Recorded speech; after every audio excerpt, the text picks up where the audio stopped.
Welcome to Chillin' 101. We hope this video helps.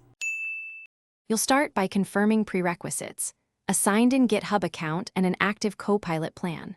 Once you have those, open VS Code and install the GitHub Copilot extension. You must sign into GitHub inside VS Code, use the built-in account menu, and follow the OAuth prompt. Make sure to allow the requested scopes so VS Code can access Copilot. Once that authentication completes, you'll see a Copilot icon in the status bar, which means you can move on to configuration. Now you enable Copilot in the editor. Open the command palette and run Copilot. Enable to start inline suggestions. You'll want to configure how suggestions appear. Open settings and tweak inline suggestions, tab acceptance behavior, and whether multiple suggestions show. If you work in multiple languages, set language-specific overrides so Copilot prioritizes relevant patterns.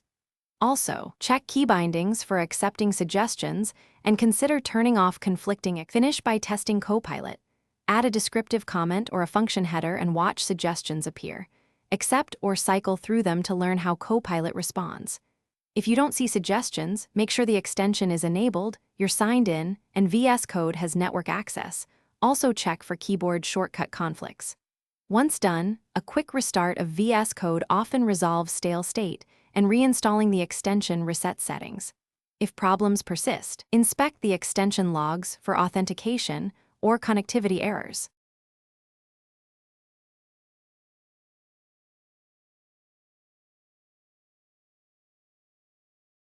Thanks for watching. Consider subscribing if we helped you.